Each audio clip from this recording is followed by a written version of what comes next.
एक नई वीडियो के साथ आज मैं फिर हाजिर हूँ, आपका होस्ट और दोस्त विक्रांत जोशी। आपको स्वागत करता हूँ मेरे वी मास्टर में, जिसमें हम लेके आते हैं वर्ल्ड अफेयर्स और डिफेंस की दिन भर की टॉप खबरें। तो चलिए जान लेते हैं। अपनी सबसे पहली खबर की बात करेंगे तो इंडियन नेवी की तरफ से आ रही है। वैसे वीडियो में इंडियन नेवी की तरफ से बहुत ज़्यादा खबरें हैं, तो आप इन सब चीज़ों को बड़े ध्यान से सुनिएगा और बहुत ही इंपॉर्टेंट खबरें निकलकर सामने आ रही हैं। सबसे पहले हम लोग बात करते हैं प्रोजेक्ट 75I की, जो कि फिर से और ज़्यादा डिले हो सकता है। वो क्यों? इंडियन नेवी या हमारे जो टेंडर को इवेलुएट करने वाले लोग हैं वो इस चीज़ पर कंफ्यूज हैं या विवाद है कि किसके एआईपी को चुना जाए, किसके सबमरीन को चुना जाए, जर्मनी के सबमरीन को या स्पेन के सबमरीन को। यहाँ पर दो तरह की चीज़ें निकलकर सामने आ रही हैं। प्रोजेक्ट 75I में जो इम्पोर्टेंट चीज़ थी वो एआईपी थी, एयर इंडिपेंडेंट प्रपल्सन था, जो कि एक कन्वेंशनल सबमरीन को समंदर के अंदर ज़्यादा दिन तक बनाए रखने के लिए ज़रूरी है। अब अगर हम लोग जर्मनी की बात करें तो उनके पास एआईपी सिस्टम तो है और उनका बहुत प्रूवन सिस्टम भी है, पर उसमें प्रॉब्लम यह है कि भारत के प्रोजेक्ट 75I के लिए जिस सबमरीन की आवश्यकता है या जितने बड़े सबमरीन की आवश्यकता है, उतने बड़े सबमरीन में इसको लगाकर देखा नहीं गया है।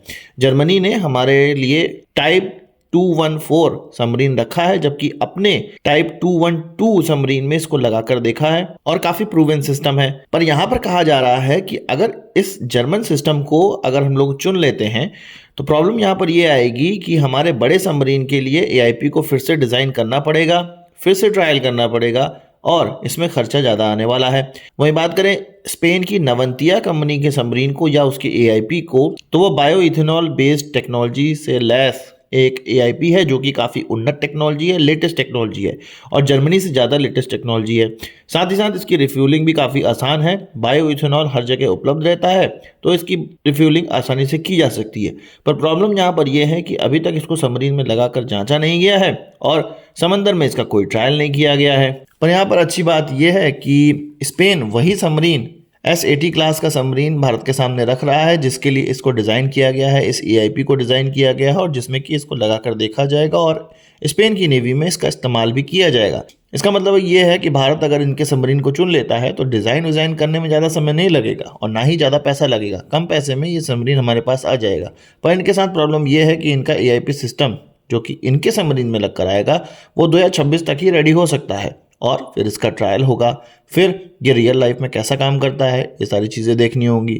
जानकारों के मुताबिक किसी सबमरीन में एआईपी जो सिस्टम होता है वो काफ़ी इंपॉर्टेंट होता है और केवल कागजों में इसकी टेक्नोलॉजी का आकलन करना बहुत ज़्यादा मुश्किल है। जब तक ये रियल लाइफ में टेस्ट नहीं किया जाता है, इसकी इंजीनियरिंग और इसमें आने वाले प्रॉब्लम का पता नहीं लगाया जा सकता है। इस मामले में जर्मन सबमरीन या जर्मन एआईपी महत्वपूर्ण है, उनका सिस्टम प्रूवन है, पर वही बात है कि उसको फिर से डिज़ाइन करना पड़ेगा हमारे लायक सबमरीन के लिए और उसमें पैसे ज़्यादा खर्च हो जाने वाले हैं। कुल मिला के भारत के लिए एक तरफ कुआं एक तरफ खाई। भारत के इस टेंडर में एआईपी सबसे ज़्यादा इंपॉर्टेंट रोल अदा कर रहा है। इसी के चक्कर में कई अत्याधुनिक सबमरीन हमारे हाथ से निकल गए। ऐसी कंपनियां जो कि बिना एआईपी सिस्टम के सबमरीन बना रही हैं, अत्याधुनिक सबमरीन बना रही हैं, वो सब बैकआउट हो गए। तो भारतीय नेवी उन सभी ट्रायलों का फिर से आकलन कर रही है जो अभी तक किया गया है और इन दोनों ही देशों के सबमरीन के जो ट्रायल किए गए हैं, एआईपी का ट्रायल किया गया है, टेस्ट किया गया है, उनके आंकड़े फिर से देखे जा रहे हैं और हो सकता है इसके डिसीजन लेने में देरी भी हो जाए। आपका क्या कहना है इससे? कमेंट बॉक्स में जरूर बताइएगा। अब बात कर लेते हैं भारत और बांग्लादेश रिश्तों की। भारत बांग्लादेश रिश्ते जब से शेख हसीना की गवर्नमेंट गई हुई है तब से बिगड़ते हुए नजर आ रहे हैं। वैसे तो गवर्नमेंट टू गवर्नमेंट संबंधों में कोई परिवर्तन देखने को ज़्यादा नहीं मिल रहा है, पर वहाँ के लोग या वहाँ की सोशल मीडिया में या हिंदुओं के प्रति जो उग्र स्वभाव अब देखने को मिला है या उग्रता वहाँ पे देखने को मिल रही है, वो चीज़ दर्शाती है कि वो भारत से कितना घृणा करते हैं, बांग्लादेशी लोग कितना घृणा करते हैं। इसी घृणा को दिखाते हुए एक वीडियो निकल कर आई है सोशल मीडिया में, जो कि उनके पूर्व सैनिक के द्वारा कही जा रही है, या वो वीडियो में जो आवाज़ है वो पूर्व सैनिक की है उनके, और उससे पता चल रहा है कि वो भारत को बिल्कुल पसंद नहीं करते हैं और भारत पे कभी भी आक्रमण करने को तैयार हैं। कुछ लोग कह रहे हैं कि ये वीडियो में जो कही हुई चीज़ है उनके पूर्व सैनिकों का अपना पर्सनल व्यू हो सकता है, ये उनकी गवर्नमेंट का कोई भी ऐसा व्यू नहीं है।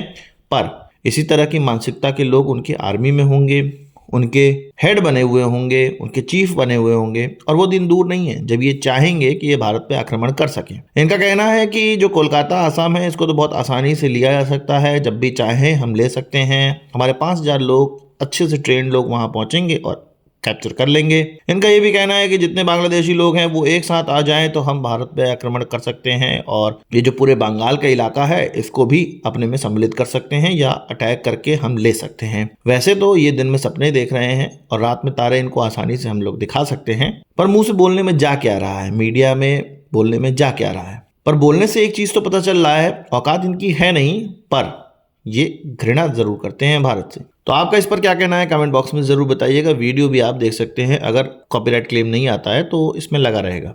ভারত তো দূরের কথা, আমেরিকা আমাদের সাথে টিকবে না ইনশাআল্লাহ। আমরা বলতেছি 4 দিনের মধ্যে আমরা কলকাতা দখল করে নেব ইনশাআল্লাহ। ইসলাম কমান আমরা দখল করে নেব, আসাম দখল করে নেব। সামরিক বাহিনী, ছাত্র জনতা আমরা একত্রে আছি।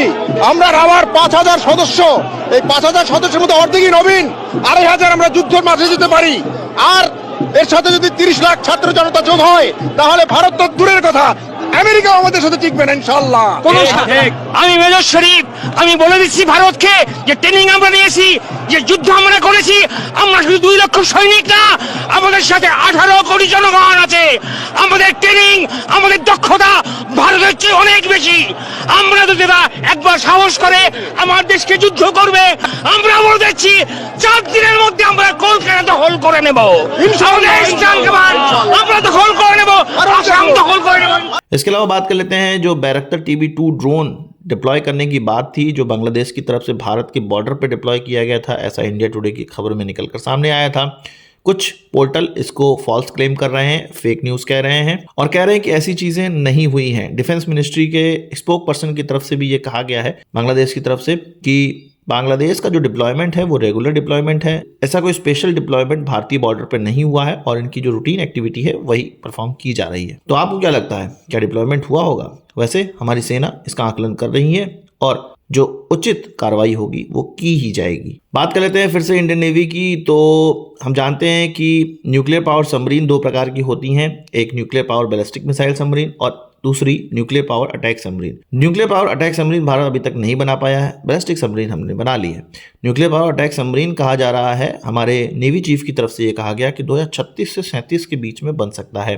उनका ये कहना है कि इसकी टेक्नोलॉजी अभी तक हम डेवलप नहीं कर पाए हैं, इसका डिज़ाइन अभी तक हम डेवलप नहीं कर पाए हैं, जिसमें कि 4 से 5 सालों का समय लग जाएगा।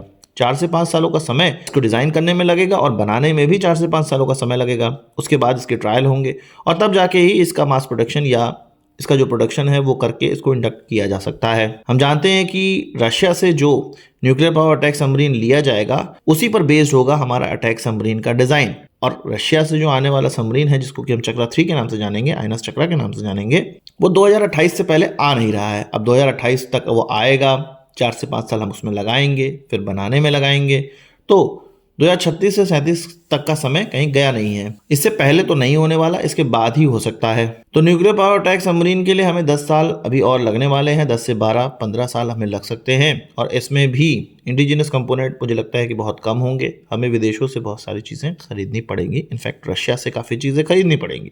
आपका क्या इस विचार है इस पर कमेंट बॉक्स में ज़रूर बताइएगा।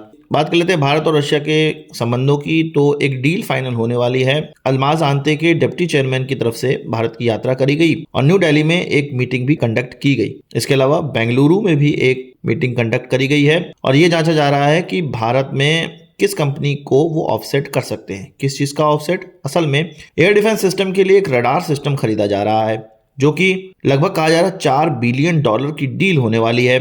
इसकी खास बात यह होगी कि 6000 किलोमीटर तक ये किसी भी थ्रेट, अगर मिसाइल थ्रेट है जो कि भारत के खिलाफ लॉन्च किया जा रहा हो, उसको डिटेक्ट कर सकता है और हमें बता सकता है कि तैयार हो जाओ, कोई मिसाइल हमारी तरफ आ रही है। इस प्रकार की जो टेक्नोलॉजी है या इस प्रकार के रडार अमेरिका, चीन और रशिया के पास है।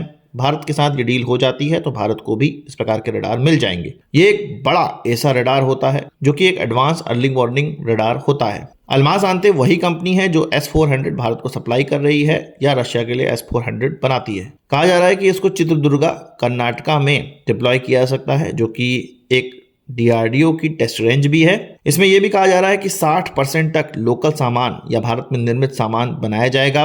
वही ऑफसेट के जरिए जो टेक्नोलॉजी हमें ट्रांसफर करी जाएगी उसी के तहत ये कंपोनेंट भारत में बनेंगे। और यहाँ पर टेक्नोलॉजी ट्रांसफर बहुत ज़्यादा नहीं होने वाली। कुछ किट हो सकता है रशिया से आएंगे, वो भारत के अंदर असेंबल कर दिए जाएंगे और इस रडार को पूरी तरह से भारत में फिर असेंबल कर लिया जाएगा। पर खास बात यह है कि इस रडार को ऐसी जगह डिप्लॉय किया जा रहा है जो कि DRDO के अंडर में आती है, तो यानी कि इस रडार का टेस्ट में भी बहुत ज़्यादा इस्तेमाल किया जाएगा। आगे चल के जो हम बैलिस्टिक मिसाइल या अन्य मिसाइल डेवलप करेंगे उसकी ट्रैकिंग में भी इन रडार्स का उपयोग हो सकता है। आपका इस पर क्या कहना है कमेंट बॉक्स में जरूर बताइएगा। आज की इस वीडियो के लिए बस इतना ही। आशा करता हूँ कि वीडियो पसंद आया होगा। आपको एक बड़ा आंसर जरूर देंगे। इस वीडियो संबंधित सवाल सुझाव हो कमेंट बॉक्स में जरूर लाइएगा और यदि आपने हमारा चैनल सब्सक्राइब नहीं किया उसे भी कर लीजिए, क्योंकि हम इस प्रकार की वीडियो लाते रहते हैं। नमस्कार, थैंक यू, जय हिंद।